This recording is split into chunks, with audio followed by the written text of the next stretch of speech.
All right, let's talk some Trey Lance. His first start. So I figured gotta make a video breaking down his first start. Although I've been trying to cut back on these rookie quarterback reviews every single week. But you know what? I can't stay away. They're too much fun. I actually had a blast reviewing Trey Lance's tape. He showed us everything, right? The good, he showed us that. The not so good, he showed us that. And the bad, he showed us that. It was the full Trey Lance experience in 1 week, and it was a blast to watch. So let's talk about basically the way this video is going to go is we're going to start off with the positives, get into some kind of mixed plays, and then end with some bad plays. So let's just jump into it. So on this play, this is the play I like. It's going to be a man coverage play, and you see a route that could potentially work against this type of coverage. So, a Brandon Ayuk quick curl route against this type of coverage makes sense. Look in this direction. That's what Lance is going to do. You see Lance take the snap, and he's going to just put a perfectly accurate ball right on Brandon Ayuk, who's able to make a good catch on that one. So, we definitely saw some plays like this throughout the game for sure. There's something like this as well, where I definitely felt like, as a whole, Lance was at his best when he was playing under structure, which most quarterbacks are. What's going to happen on this one is it's going to be a cover 3 zone, but with an extra player dropping back into coverage. So only a 3-man rush, which means that the gaps are going to be a lot smaller because you have the 8th guy in coverage. There is a route on the screen, as you see, that Lance could throw to that could potentially get open, and it's good against his coverage, but like I said, smaller windows, not quite as good. However, right when this play starts, Lance takes the snap, and you are going to notice that. So first, the player I've circled in yellow, he can get open, but you kind of have to wait until there's the gap in between, that I've displayed on the screen, in between those two Arizona players. You have to time this one perfectly, and this is the stuff that Lance does very well, I think, of this sort of timing stuff, get the ball at the right time, all of that kind of stuff, I think he really excels at. And as you see, this is a really accurate pass. It ends up being dropped. There is that drop issue with Lance that comes into play. I think an element of it is just he throws the ball very hard. It's going to be more difficult for guys to make the catch. It seems like maybe just if they get more practice, I could see guys getting better at it. We know in the preseason it was an issue, but here, this is one it's on the money. This is one that you expect a receiver to catch, but still, that doesn't mean that they're always going to, and maybe that's just kind of the thing where once they get more playing time with a guy like Lance, you can get better at it. We can talk about his running game now. His running game is interesting. I love a play like this. To me, this is maybe, it's not my favorite thing about Lance, but it's one of my favorite things about Lance. I really like the fact that he can run with the football, and I think that really opens up the playbook in a big way. This play is actually something that Baltimore did a decent amount when Lamar Jackson first came into the NFL. Remember, he wasn't the starter day one either. Joe Flacco was. Lamar came in sort of towards the middle of that season. So kind of a similar thing with Lance. The way this play is going to work is that it's just going to be a designed quarterback draw play where he sets up as though he's about to pass, but then he's going to run. And so, right when Lance gets the ball, you see him fake a little bit, and with the halfback going out wide, basically everyone's assuming, okay, this is a passing play. But of course, it isn't. You see the gap in front and how much space is there. It's just because Arizona is all ready for a passing play. And I like this kind of stuff where designed quarterback runs in this situation, it's sort of like a scramble, but it's designed. It works out, and it can be a really good benefit for a team. So I love this kind of stuff. As you see, Lance is easily able to pick up, a decent chunk of yards right there. And just that being a play in your arsenal, it helps in multiple ways. Obviously, the inherent way of helping you right there, but it also can help you in, just with the fact that in the future, opposing teams are going to be, have to be aware of this kind of stuff, even when you're not actually running with the football. We didn't have something like this. To me, this is, there's bad in it, but there's good in it as well. So the bad is what you see on the screen. There's 5 Arizona players who could potentially be rushing the passer right here. So, no problem, right? You have 5 offensive linemen, so no big deal.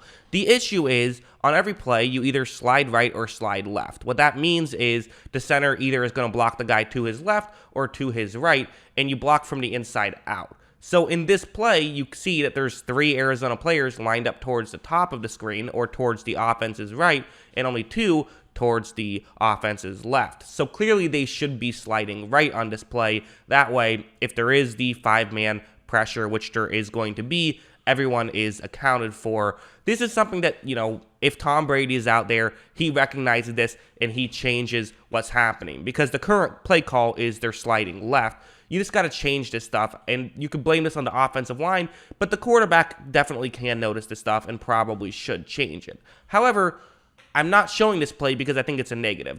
It's a young player mistake, something you learn when you play in the NFL more. Is like, hey, try to change these coverages. But instead, watch how, there's going to be immediate pressure because of that, but Lance gets out of it and is able to run and pick up some yards. So, hey, even when he makes mistakes, those legs can sort of get him out of jams, right? And that happened due to, a mental mistake by the 49ers team. But that kind of stuff can happen as well when you don't make any mental mistakes, and instead, like, someone just, gets pressure quickly. Well, he can still get out in that situation as well. So as a whole, it's definitely good that he has that kind of stuff. I also feel like something like this is another example of sort of his skill set can get him out of some of these jams that when other rookie quarterbacks make the same mistake, they have bad stuff happen, similar to the last play.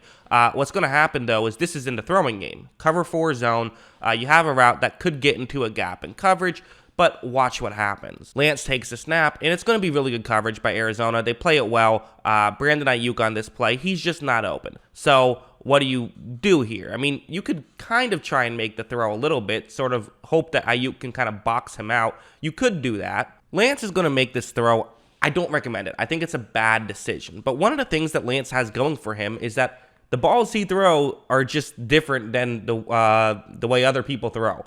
He has a cannon of an arm, and DBs, quite frankly, aren't used to dealing with that. Watch the number 3 kind of just misplays it right there, and we've seen defenders who have had a chance to make a play on a Trey Lance throw struggle with doing it because they're just not used to the ball coming in that quickly. They're not used to that much of a fireball coming their way. Well, Ayuk is used to it at this point, is able to make the catch. Is that a good decision? No, it isn't. Lance needs to not make those decisions. But it's nice to see that as he's a young player, those kind of things can, they don't end up being as big of a deal as it would be with some of these other quarterbacks.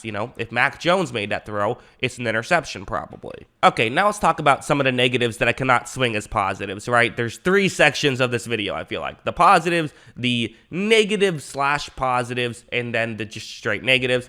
There was this play. It's only one, but I have noticed this a little bit, especially in the preseason. I noticed him missing some throws, so he's going to miss a throw here. It's a cover 0. You have a, quick route. This is, get him the ball quickly. Makes sense. Lance takes a snap, and he's going to miss a throw. That's just what happens. He overthrows it. It's not the end of the world. Everyone misses throws. He missed a throw. I don't think it's a big deal, but I want to talk about, all of the performance, the good and the bad. Well, this was the bad. He did miss a throw right here. And also this play was probably the worst one. This was the interception on this play, so it's going to be zone coverage. And the way this works is you have a receiver who's just going to kind of sit down into a gap in coverage right there. Makes sense. It's a sort of a Tampa 2 that Arizona is in. This route can work against this coverage, especially if there's going to be a play action, so that can help get linebackers out of position. So right when this play starts, Lance runs the play action and has a clean pocket. Kind of the issue is you have a situation where it's a tough angle to make this throw, right? There is a linebacker kind of in the middle, and honestly, what I would hope is that the receiver would just do a better job of sitting down in this coverage a little bit better than he currently is. That's something that I think that maybe he should have done. But again, it's tough. You kind of get to your spot. I get it. Something I noticed him do a couple of times in this game is when he's in a situation like this where it's kind of a tough throw, what do? He scrambles away from a clean pocket. And the other times it didn't really hurt him, so that's fine and can give you a slightly better angle to make the throw, so it can actually be considered a benefit. But this is the downside of that. Lance scrambles to give himself a better angle and then overthrows it, and it's intercepted, and kind of had to throw on the run, which I think maybe led to that overthrow and that interception, whereas had his feet been planted, he could have made a more accurate throw, but it would have been to a tighter window. So is that a negative? Is that something he should be doing and he missed one throw? I don't really know. That's kind of a tough situation and a tough call to make. I think, to me, the bigger issue is like, hey, just get rid of that situation altogether by having guys do a better job of getting into better gaps in coverage, that kind of stuff. That's how I view it. All right, so what do we think of all of this? What does this tell us? Basically nothing. I mean, let's be honest, it's one game. If you are a fan of Trey Lance, you're still going to like Trey Lance. If you're not a fan of Trey Lance, you're still not going to like Trey Lance. And if you're in between, you're probably still in between. Although I have to say, seems like there's the least amount of volatility about Trey Lance than any other rookie quarterback, right? Every other rookie quarterback has these like heated discussions. He's great. No, he sucks. Seems like everyone's like, Trey Lance is like everyone's third favorite quarterback prospect, unless you're a 49ers fan. That's kind of how I've seen it. But I don't know. What do you guys think? What did you think of Trey Lance's performance? Always love hearing from you. And of course, as always, thanks for watching.